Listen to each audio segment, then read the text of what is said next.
It's Neha. Welcome to my channel और Neha study club. सो मैं अब आपको ना पॉलिटिकल थ्योरी चैप्टर के कुछ मेन टॉपिक्स को करा रही हूँ जो हम 11th क्लास में भी पढ़ते हैं एंड 9th क्लास में भी, एंड हम जो आगे फर्दर स्टडीज़ करते हैं ना पॉलिटिकल साइंस में, मेनली जो कोर्स है BPSC 101 उसका ये बिल्कुल सेम है।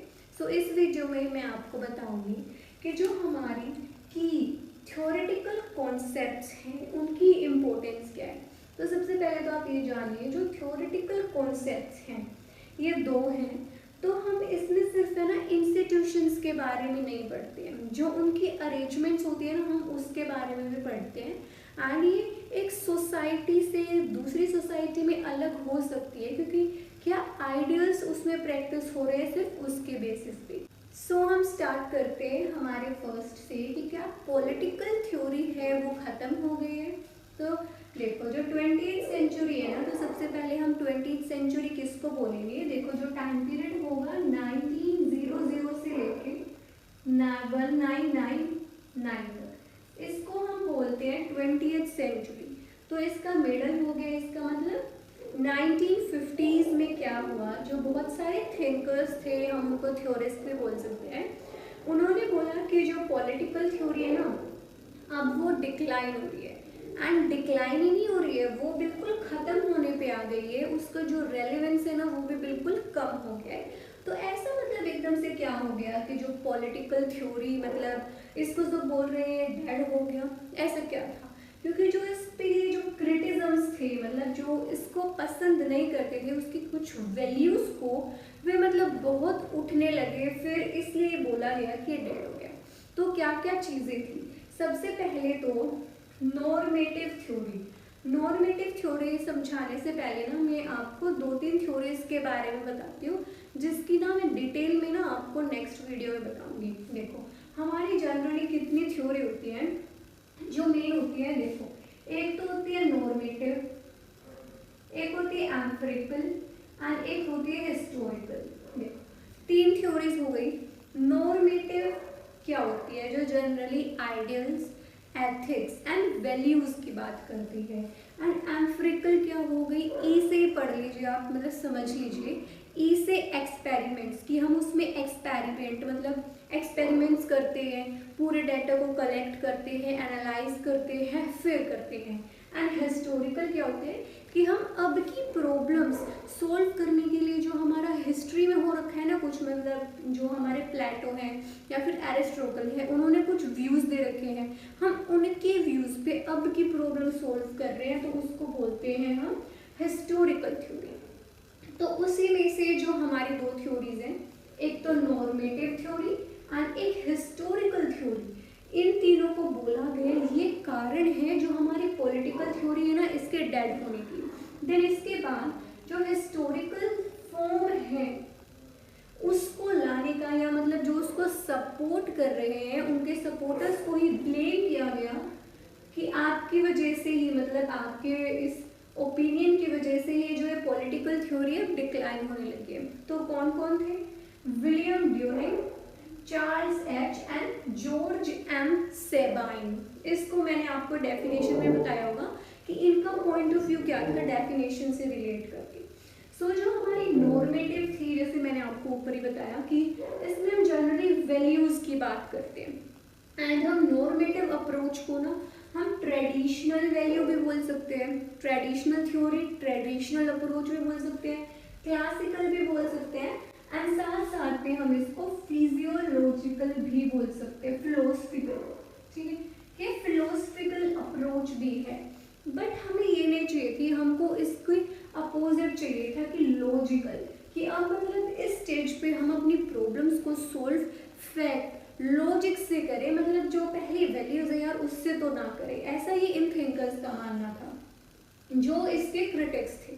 एंड देन एक हमारे थिंकर हैं एस्टोन, ये बोलते थे कि जो हिस्टोरिकल फॉर्म है, जो हम पहले के जो थिंकर्स हैं प्लेटो एंड एरिस्टोटल एक्सेट्रा, उनके व्यूज़ को देख के ना हम अब की प्रॉब्लम सोल्व कर रहे हैं। तो जो ये फॉर्म है ना, ये हमारे जो पूरे रोल है पॉलिटिकल थ्योरी का कंस्ट्रक्टिव, जो हमारा ये रोल है इसको बिल्कुल ख़त्म कर रही है। इसके बाद हम मतलब एक मेन देखें कि जो मेन क्या क्या कारण रहे इसके डिक्लाइन के, डेथ के, तो वो थे सबसे पहले तो हिस्ट्रोइज्म। इसका मतलब बिल्कुल सेम कि हम हिस्ट्रीज की वैल्यूज को लेके, हिस्टोरिकल जो थिंकर्स हैं उनकी वैल्यूज को लेके जब उस टाइम पे प्रॉब्लम्स हुई हैं, तो अब उन व्यूज को लेके हम अपने प्रॉब्लम्स को सोल्व कर रहे हैं। उसके बाद मोरल रिलेटिविज्म, इसका मतलब हम बहुत ज़्यादा रिलेट करने लग गए हैं हर एक चीज़ को, पहले से है ना रिलेट कर रहे हैं, तो हम उसको अब कर रहे हैं। थर्ड हो गया हमारा हाइपर फैक्चुअल, हम कुछ ज़्यादा ही फैक्चुअल हो चुके हैं, ठीक है, तो ये हो गया। एंड फोर्थ हो गया पॉजिटिविज्म। यहाँ पे पॉजिटिविज्म का ये मतलब नहीं है कि हम पॉजिटिव सोचते हैं, इसका बिल्कुल डिफरेंट वे है। जैसे देखो नॉर्मेटिव वैल्यूज को हम 3 नाम से जानते हैं, ट्रेडिशनल, क्लासिकल एंड फिजियोलॉजिकल, ठीक है। ऐसे ही जो हमारी एम्पिरिकल अप्रोच है उसको हम पॉजिटिविज्म भी बोल सकते हैं, मतलब ये इसी की साइड हो गई। तो पॉजिटिविज्म क्या होती है, जिसमें हम एक्सपेरिमेंट्स करें, सबसे पहले तो एक्सपेरिमेंट्स कर रहे हैं, डाटा को एनालाइज कर रहे हैं, अच्छे से पढ़ रहे हैं, डाटा एक देख रहे हैं, मतलब लॉजिकल चीज़ों पे हम ध्यान दे रहे हैं, तो ये बोल रहे हैं कि इन चीज़ों से भाई ये डिक्लाइन हो रही है। देन इसके बाद ये बोला गया कि जो हमारी मोरल प्रपोजिशंस है, इसमें हम किन की बात कर रहे हैं कि जो हमारी वैल्यूज है, वैल्यूज क्या होती है कि हमें इक्वेलिटी लानी है, जस्टिस लानी है, ये चीज़ें, ठीक है। जो ये वैल्यूज होती है कि अब नीड आ गई है कि इस चीज़ को हम खत्म कर दें, इससे अलग हम क्या करें कि लॉजिकली देखें कि उसका ओरिजिन कैसे हुआ है, उसकी डेवलपमेंट कैसे हो रही है, हम ये चीज़ें देखें। ऐसे ही बोला गया कि जो मोरल रिलेटिविज्म है ये हम कहाँ से कर रहे हैं, ये हम हिस्ट्री से कर रहे हैं ना, तो हम ये करना बंद कर दें। इससे फिर क्या हो गया, जो थिंकर्स हैं इनके दिमाग में आ गया कि जो हमारी पॉलिटिकल थ्योरी है ये डेड हो गई है। सो इसके बाद जो हमारा सेकंड पॉइंट ऑफ व्यू है कि जो रिवाइवल ऑफ पॉलिटिकल थ्योरी, कि मतलब फिर बहुत सारे थिंकर्स, मतलब देखो एक साइड होते हैं तो कुछ दूसरी साइड भी होते हैं, कुछ बोल रहे थे कि दोबारा से हमारी पॉलिटिकल थ्योरी ने रिवाइव किया, तो मतलब ऐसा क्यों किया, एंड इसको हम ना रिसर्जेंस भी बोलते हैं। ये बहुत इंपॉर्टेंट है, पेपर में आ भी सकते हैं कि रिसर्जेंस ऑफ पॉलिटिकल थ्योरी, ठीक है। तो 1930s में क्या हुआ, जैसे इस टाइम पे अपोजिशन हो रहा था इन चीज़ों का, उसी टाइम पे बहुत सारे आइडियाज हमारी मतलब कंट्री में, मतलब बहुत सारे आइडियाज आने लग गए। तो क्या क्या आइडियाज थे वो, जैसे लिबरल डेमोक्रेसी। लिबरल का मतलब क्या होता है कि हम मतलब फ्रीडम की बात करते हैं, इंडिविजुअलिटी की बात करते हैं, ठीक है, कि हमें फ्रीडम चाहिए, ठीक है। तो आप सोच रहे होंगे कि जिस चीज़ का हम यहाँ पे अपोजिशन कर रहे थे, नॉर्मेटिव मतलब वैल्यूज, थोड़ा थोड़ा तो किधर ये भी आ रहा है, ऐसा क्यों है, ये बिल्कुल मैं आपको नीचे बताऊंगी।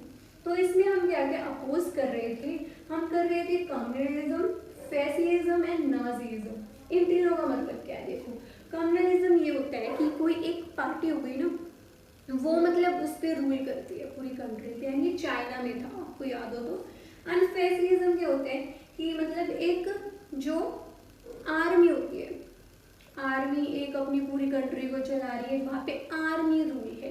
एंड उसके बाद नाजीज्म की मतलब डिक्टेटरशिप, की मतलब किंग क्वीन कर रहे हैं। तो मतलब वो तीनों एक ही पर्सपेक्टिव में बिल्कुल सेम ही तो है कि मतलब वन मैन वहाँ पे रूल हो रहा है, डिक्टेटरशिप हो रही है, कहीं मोनार्की हो रही है, ये चीज़ हो रही है। तो ये चीज़ ये क्या कर रहे थे, अपोज कर रहे थे। उसके बाद उन्होंने क्या बोला कि जो इन वर्ड्स को अपोज करके एंड जो लिबरल डेमोक्रेसी को सपोर्ट कर रहे थे, एंड उन्होंने बोला कि हाँ ये चीज़ अलाइव है, पॉलिटिकल थ्योरी अलाइव है। तो कौन कौन थे, Arendt, Theodor Adorno, Marcuse and Leo Strauss, ठीक है, ये कुछ थिंकर्स थे।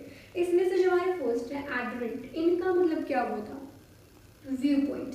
ये बोलते थे कि जो ह्यूमन बीइंग है ना, उनमें और ज़्यादा यूनिकनेस एंड रिस्पॉन्सिबिलिटी आनी चाहिए। ऐसे ही जो स्ट्रोस, ये है लियो स्ट्रोस, इसका ये हम इसको पॉलिटिकल फिलोसफी के मतलब सबसे अहम थिंकर थे ये, हाँ। और इन्होंने ये बोला कि जो क्लासिकल पॉलिटिकल थ्योरी है, हम उसको है ना भाई मतलब हमारे जो मॉडर्न टाइम पे है ना, उसको एज अ रेमेडी यूज़ करें, मतलब जिन केसेस में हो सकती है, बहुत ज़्यादा केसेस में हम इसको एज अ रेमेडी यूज़ करें। उसके बाद क्या था, इन्होंने ये जो न्यू साइंस है, जो अभी अभी साइंस आ रही, उसको बोला कि ये अच्छा नहीं है हमारी पॉलिटिकल थ्योरी के लिए। उसने ऐसा इसलिए बोला क्योंकि इसमें एक जनरल पॉलिटिकल क्राइसिस आए थे वेस्ट में, जो सपोर्ट कर रहे थे हमारी नॉर्मेटिव वैल्यूज को।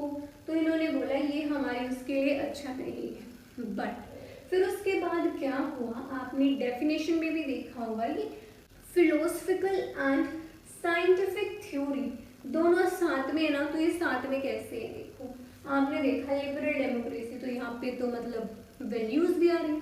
तो मतलब इसका ये है कि मतलब हम जनरल फोकस वैल्यूज पे नहीं कर रहे, मतलब कॉन्स्टिट्यूशन में है तो हम उसके ऊपर चल रहे हैं कि हाँ हमें ये करना है। तो फिर उन्होंने ये बोला गया कि पॉलिटिकल थ्योरी कैसे चलेगी, साथ में हम मतलब उसके भी लॉजिकली भी देखेंगे, हम उसका एक्सपेरिमेंट भी करेंगे, बट जो साथ में एक चीज़ करेंगे ना वो है साइंटिफिक। हम साइंटिफिक सोचेंगे, मतलब साथ में क्या करेंगे, हम वैल्यूज को भी सोचेंगे, हम साइंटिफिक को भी साथ लेके चलेंगे।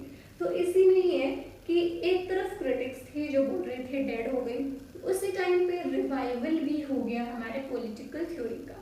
And so here I end my video, and if you like my video, please like, share and subscribe. Hope you all had a good day.